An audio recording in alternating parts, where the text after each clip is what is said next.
Look at his backpack, it's so old. Does he even belong here? I know, right? The laughter started before Marcus even reached his seat. It was the kind of laughter that pretended to be innocent. A few quiet chuckles, a whisper behind a hand, a smirk exchanged between classmates. Nothing loud enough for a teacher to immediately stop the lesson, but loud enough for Marcus to hear every single bit of it. He kept walking. At 17 years old, Marcus Williams had learned something most people his age had never been forced to learn. Sometimes, dignity means refusing to give people the reaction they are hoping to see. He adjusted the strap of his worn backpack and walked toward the last empty desk near the window.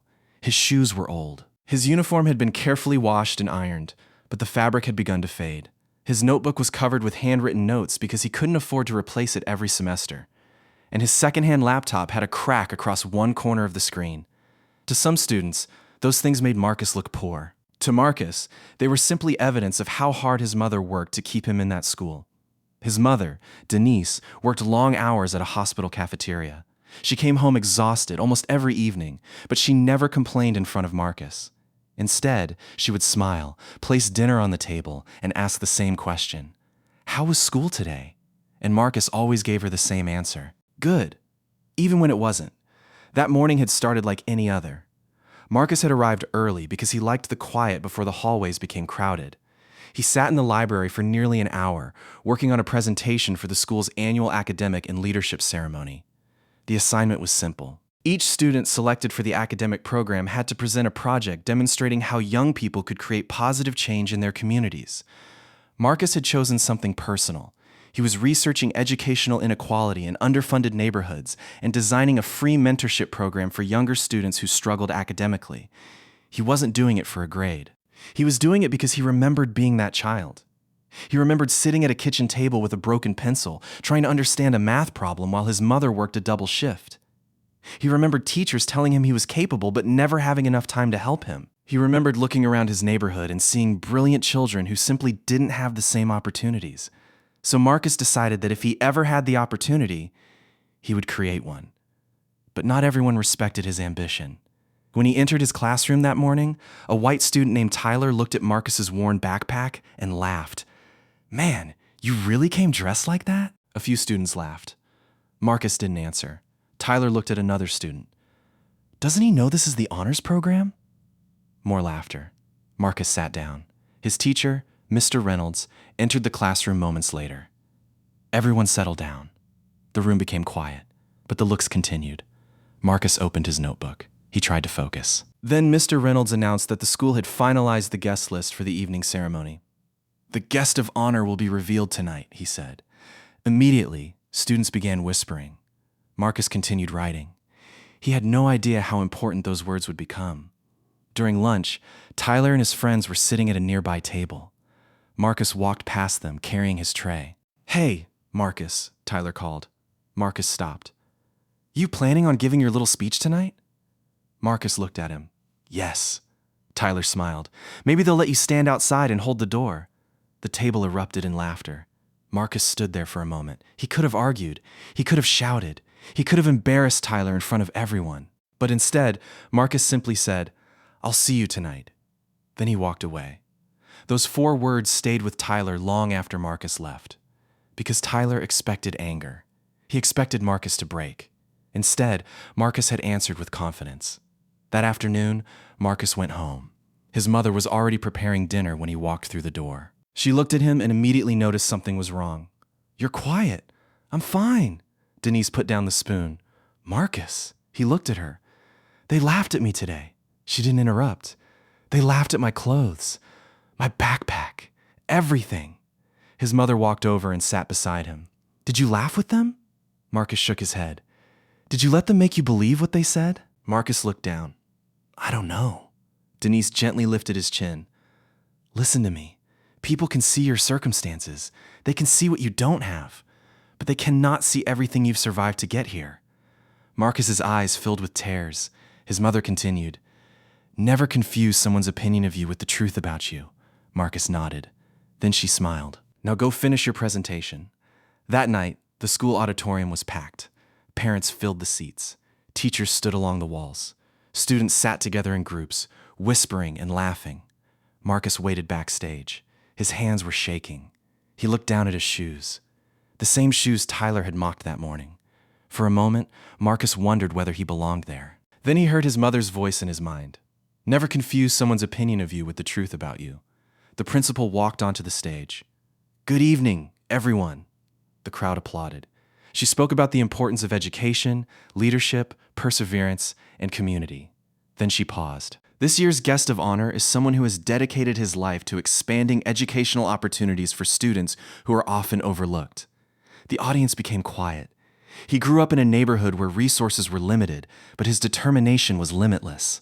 Marcus listened. After receiving scholarships, earning advanced degrees, and becoming one of the country's leading advocates for educational equality, he founded a national mentorship organization that has helped thousands of young people.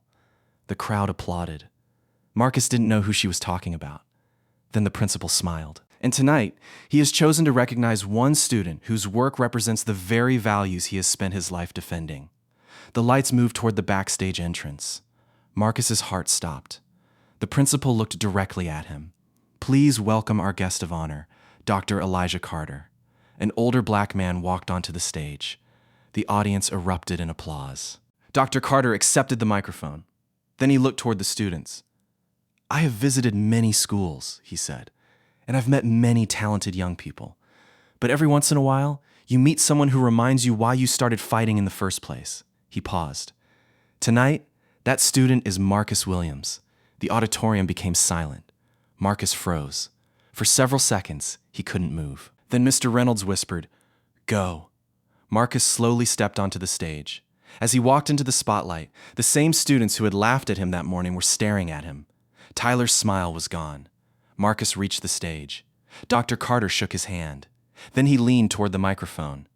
I reviewed Marcus's mentorship proposal, Dr. Carter said. He isn't simply talking about helping students. He has already begun tutoring younger children in his neighborhood. The audience applauded. And his proposal is something I believe deserves to become reality. The applause grew louder. Dr. Carter turned toward Marcus. So tonight, I am announcing a $25,000 educational grant to help Marcus launch his mentorship program. The room exploded with applause. Marcus covered his mouth. Tears rolled down his face. He looked toward the audience, and there was his mother, standing, crying, clapping harder than anyone else.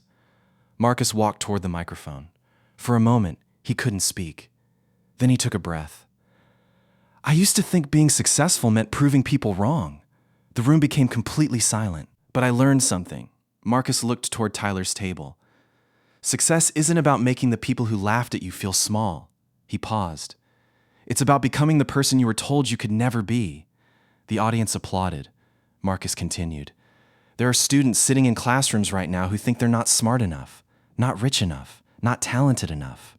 Some of them are being judged before anyone even takes the time to know them. His voice trembled.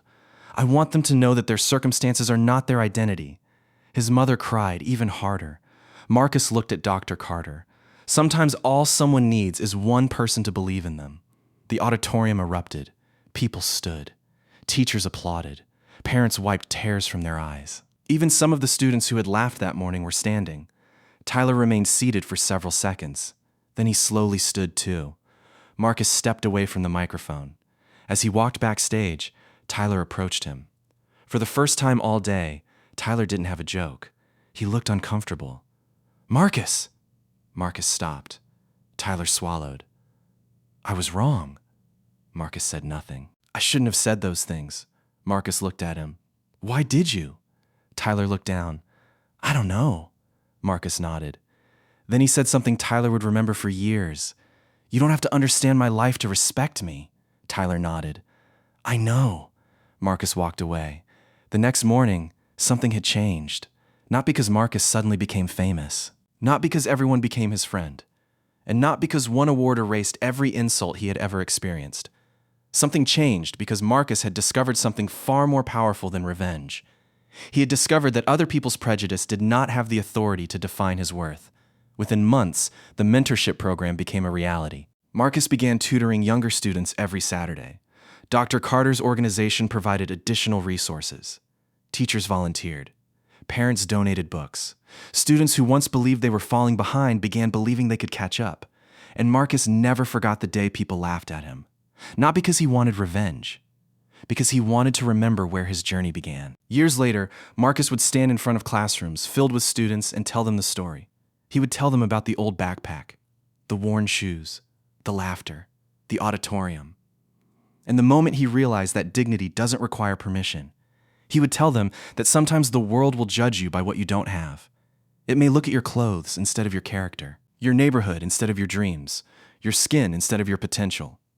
But you don't have to accept someone else's limited vision of you, because the same person they overlook today may become the person everyone needs tomorrow. Marcus never became successful because someone finally gave him a spotlight. The spotlight only revealed what had been there all along: the intelligence, the discipline, the compassion, the courage, and the determination. The people who laughed at him that morning saw a poor black student wearing old shoes. Dr. Carter saw a future leader. His mother saw a son who refused to give up. And Marcus finally learned to see himself the same way. Sometimes, the greatest response to being underestimated isn't anger. It is growth. It is perseverance. It is walking into the room they told you that you didn't belong in and standing there with your head held high. Because dignity is not something someone else gives you.